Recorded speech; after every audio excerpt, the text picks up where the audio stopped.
I'd like to welcome each and every individual to Voices of Integrity with Police and Law Enforcement podcast. And as we mentioned in the past podcast, I mean, this is really to help and encourage, but also maybe come up with practical suggestions on a whole bunch of stuff that's facing law enforcement. So if you'd like to go ahead and participate live, you can do that. And that's on Sundays at 2 p.m. Eastern time. So you're free to join us there on a Zoom call. So we'd love to have that, or you have guests. You can also go in and share, questions. If you have questions or an experience or something you want to share, you can do that. What we're covering today is last podcast, we talked about the amiable personality. We're going to be talking about the analytic personality. And so which of these four shapes would you tend to like the most? A cube, a pyramid, wavy line, or a ball? We covered the ball, the amiable personality last time. So less assertive and focus more on people. There are a lot of people in law enforcement that are amiables because they're really caring about people.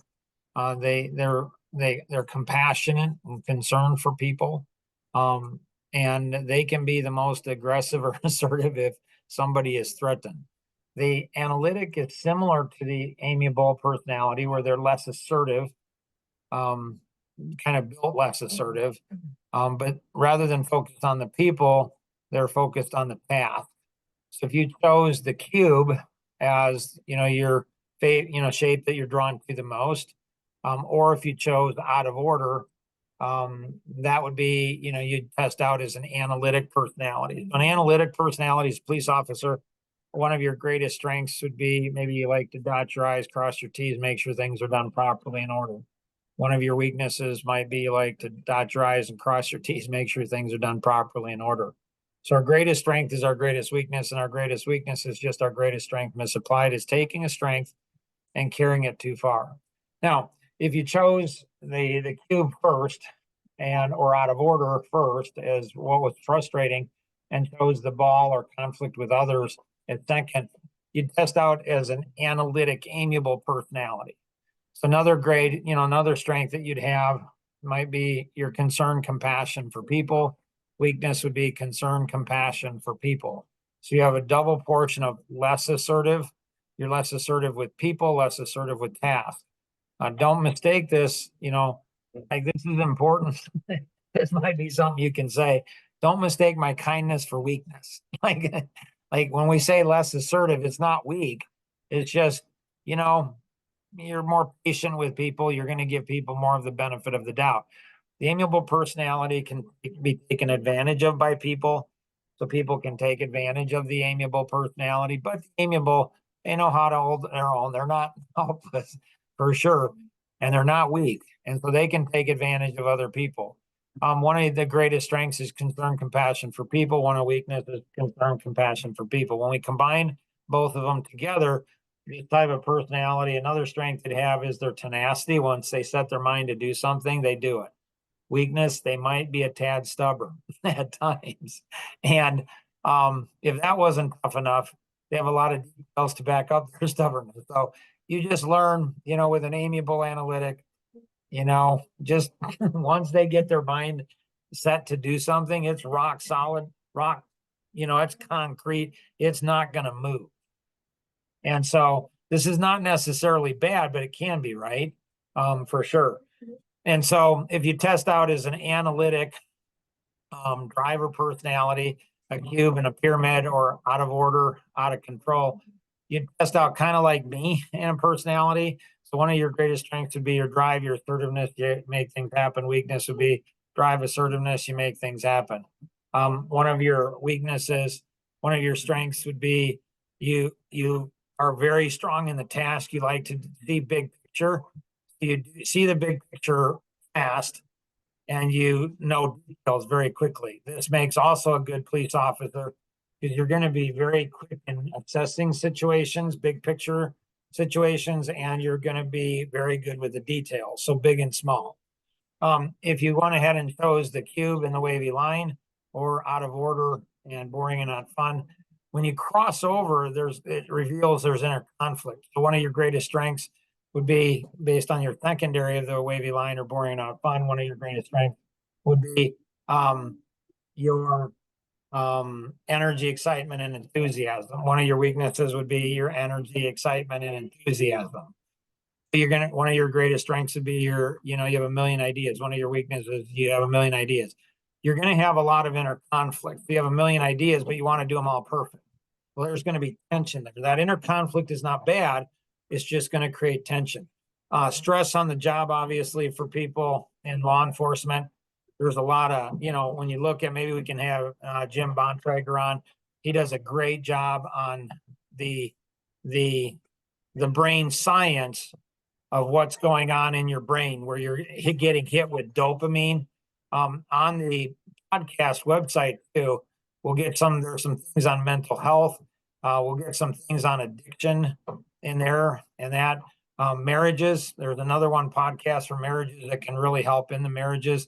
And then with children, understanding, we tend to like other people who are like us, and we tend to fall in love with people who are opposite of us. So if you test out as an analytic, amiable, you're probably in a relationship, probably married to somebody that maybe is a driver, expressive. All of these different nuances can help us to see ourselves, be self-aware, and then also to be able to see others around us. This can help in de-escalation situations. You can learn how to identify somebody's personality in literally seconds. Just visually looking at them, you can tell which of the personalities they are. This is helpful in policing, because once you identify somebody's personality, their strengths, weaknesses, what they like, what they don't, turns them on, turns them off, if they're married, who they're married to, conflict of marriage, what to say, when to say it, how to say it. You know more about them in seconds than they know about themselves. As promised, Kenny, we go over a lot of information in a very short period of time. Thoughts or questions or insights that you have, Kenny, that may be beneficial to others who are in law enforcement? Not that I can think of now. I'm trying to keep up with everything that was said. Yeah, there's a lot here. You can just interrupt at any time. So often, like with me as being expressive, often I find like I'm often irritated by the analytic because of how detail oriented they are, or how things have to be in order all the time. And I'm like, doesn't matter. It really doesn't matter. Like, what advice would you have for an analytic in working with an expressive personality? Yeah. So the analytic in working with an expressive personality is the analytic will tend to think that every detail is important, especially all the details they see, which is a lot of details. So it's learning, if you're an analytic, it's learning to be disciplined, and where you got to let go of the little stuff. Like most of the small details, they really don't matter. They do to you as an analytic, but not so much to the expressive. The challenge, Kenny, with the analytic personality, if they're in a relationship, let's say a marriage, you're in law enforcement, one of the biggest challenges is marriage. There's a lot in alcohol addictions and other addictions, in anger and abuse and stuff like that. So what draws us together when we're dating or engaged are the very things that push us apart when we get married. When you add all of the stresses that are part of law enforcement, that makes it's like a powder keg. It's like, there's all these fumes in the air, and then all of a sudden, boom, something happens. If you're an expressive, let's say that, you're a police officer and you're an analytic, amiable, and you're married and your spouse is going to be, expressive. The analytic needs to go ahead and probably cut back on some of the details. Now there's male and female stuff here that's going on. And so if you have an expressive wife, let's say, she's going to want to talk. I mean, the husband will too, but an expressive woman will want to talk, and she's going to want you to share details, and you don't want to share details. So when you're not sharing details as a husband with your wife, she's thinking the worst situation. You don't love her. You're not interested in her. You might be trying to protect her, and you might be protecting her, or you might not be. If you're an expressive, you got to give the analytic more room. Like, do you love them? If you do, put up with some of the details. Maybe the details are more important than you think they are. The spouse who's an analytic is going to feel that, so for the expressive, their feelings tend to be very important. Very important. Like, I feel this. Okay, you feel it. With the analytic's going to feel that they have to clean up all your messes. The reason they feel that way is because that's often the case. The expressive actually sometimes often enjoys messes. It adds a spice to life. It adds, adds a flavor. It adds energy and excitement. And when you're dating and you're an expressive and you're married to an analytic, that's fun and cute and all that kind of stuff. You irritate and you kiss and make up and you're all good.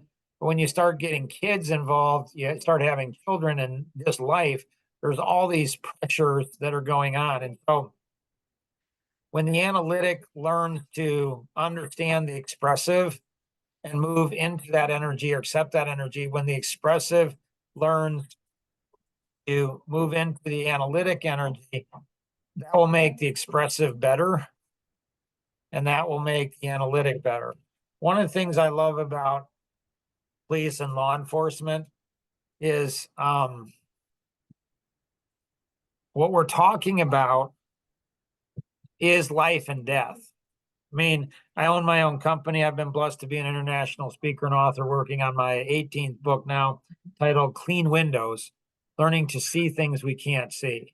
And I remember one of my clients once, I guess I got intense in executive coaching, and they're like, Mark, chill out. Somebody's not going to die. And I thought about that over the next couple of days, and I said, well, in my mind, in my world, people do die, literally, if I don't do what I need to do. And so I love law enforcement because the stakes are high, right? Like, one of the number one reasons that people go into law enforcement, men and women go into law enforcement, is they want to have a significant life.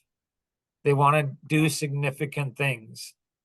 And that's one of the major reasons for going into law enforcement. And so what I love about, and that's what this podcast is all about.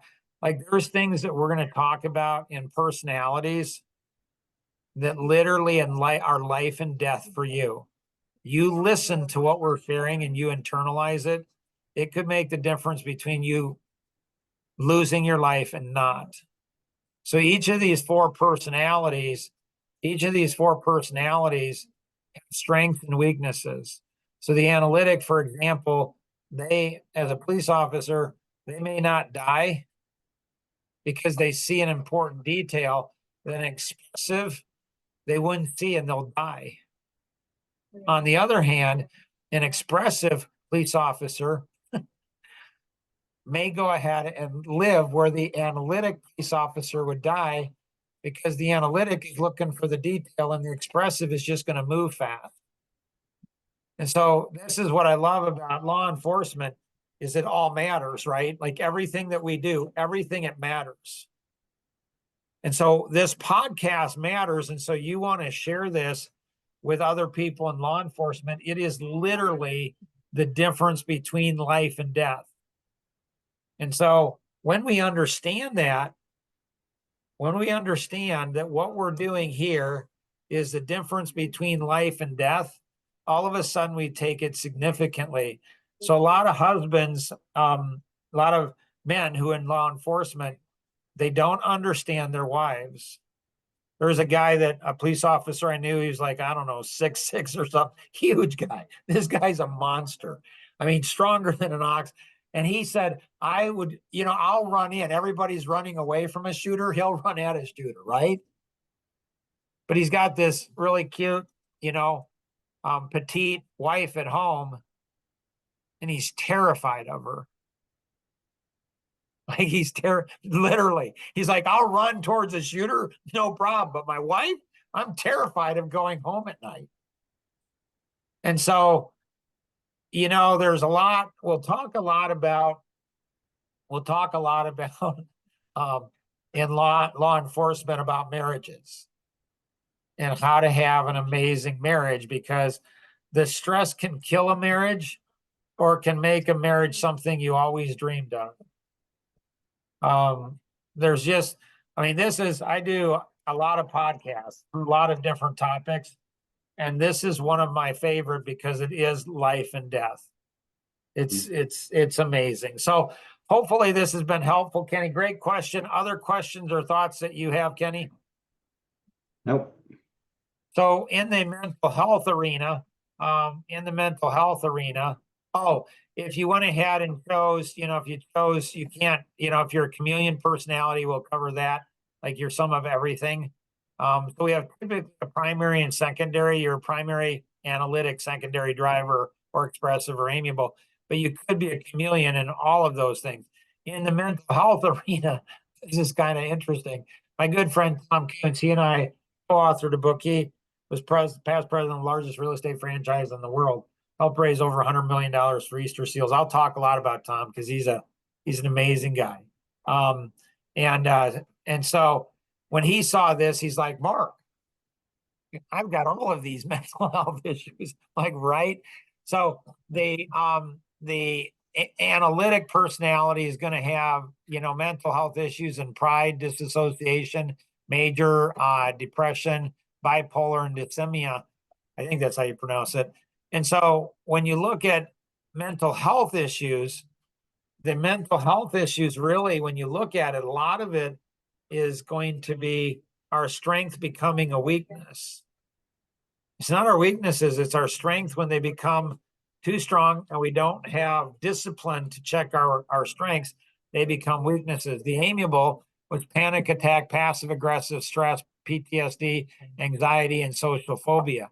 And so again, you'll have primary personality, secondary personality, but from a mental health perspective, we'll be talking a lot about that because that's obviously, really, really important. And then the social implication, right? Like I have a cousin or a son of a cousin out in the New York area, and a number of years ago, he was a police officer, young guy, married. I think he had a 2-year-old, and he got shot and killed in the line of duty. Helping a woman who was being threatened by, her husband or boyfriend or something. So here, this guy, and his wife went into labor on the day that, he was killed. Like when she found out that he had died, she went into labor. So when you look at these type of situations and you look at the world around us, your heart goes out for people in law enforcement that put their very lives on the line for total strangers. Mm-hmm. And so I think that this also, like, I think that a lot of times people, they don't know how to have empathy for the police, for people in law enforcement. Now, on the other hand, there's some bad apples out there in every bunch, and often they're not dealt with, and it's not easy. It's not a black and white situation. And so that'll be some interesting podcast to cover those things. How do we deal with this stuff? If you have any questions, connect with the individual who invited you to participate in today's session, or you can call toll free 888-230-2300. Outside the U.S., 630-393-9909. And always remember, we can accomplish so much more together than we ever could on our own. Have an amazing day. Bye-bye.